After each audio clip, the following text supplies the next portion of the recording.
worst crash is a head-on crash. Picture this, you're driving along a country road, minding your own business, when suddenly the car coming the opposite direction swerves straight into you, head-on. It is a worst-case scenario, but it happens to someone, somewhere, every single day. But can you imagine what a car would actually go through in an accident like that? The forces involved, the total, complete and utter destruction. And what would be left if you drove into another car? Head-on, both travelling at 60 miles an hour. Yes, 60 miles an hour. Crash tests rarely offer a ringside seat to such high-speed carnage. Indeed, most happen at a more modest 30 to 40 miles an hour. But we're going to give you the chance to see what you normally don't. It may not be very scientific, but I promise it will be spectacular. Welcome back. We're planning a graphic demonstration of the horrors of a high-speed collision. We want to crash this Volvo into this BMW. The cars will hit with a closing speed of 120 miles an hour.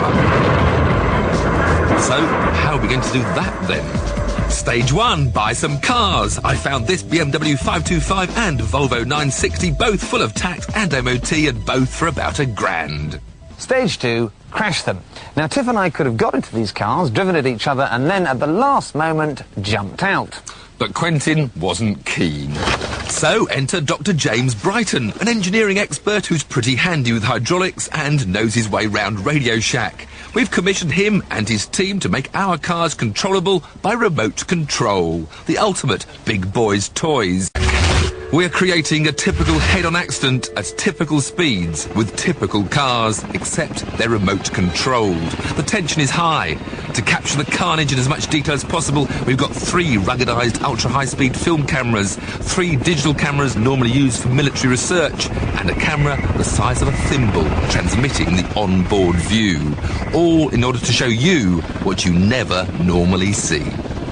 Despite our non-scientific approach, our operation has caused quite a stir in crash testing circles, and the Millbrook Research Facility's Andrew Beach has come to observe.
Would have been no survivors.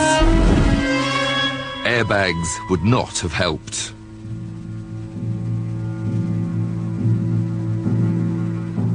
So Andy, what was here that isn't there anymore? Well, you can see, because the vehicles didn't actually head on, that on this side of the vehicle, which wasn't hit, you can see the wheel, the suspension and the front structure. But that beam, isn't that beam pretty solid? It is, but look at this side. The whole of the wheel's been pushed back, the suspension has gone. That beam has been crushed back, just like it was a bit of tin foil. Here, you can see the engine. It's been twisted in the whole vehicle. The prop shaft has broken. And if we move backwards here to what's left of the driver's door, you can see that the front wheel is now practically touching the back of the driver's door. And there's no better news for the Beamer. Steering wheel's like right in, there's no room between the front seats and the back seats. That's right, just look at the amount of crush you've got here, the deformation in the A-pillar, how that's been pushed right back. The wheel has been pushed right back into where the driver's feet would be. And if you look to see the engine really hasn't moved that much. It's more or less where it was. So that shows that when the two cars collided, the engine, the front structure and the engine didn't really take a lot of the energy. It's only when the cars impacted in this area that the actual work started to be done, and most of the energy has been absorbed here, and as you can see, that's resulted in a lot of deformation. So, Andy, I mean, these cars are, what, 10 years old? I mean, are modern designs any better at surviving these sort of accidents? Yes, modern cars are designed to undergo what's called an offset test, where we actually deliberately only impact half of the vehicle width. So the sort of damage that you see here would be less on a modern car.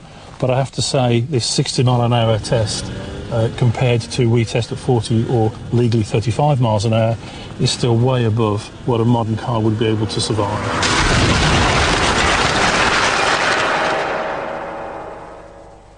So what can we do? What are there any great ideas for the future? Well, you're fighting sort of conflicting requirements here.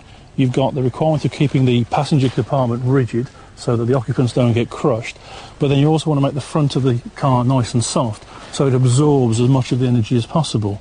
I guess the one thing we could do is make cars with 30-foot bonnets, but they really wouldn't be practical to drive around on the roads. But I mean, I've seen, you know, lots of cars after racing accidents, but nothing quite prepares you for something like this. It makes you think, I'll tell you that. So, next time you're on a country road, a contraflow, or about to overtake, just remember this.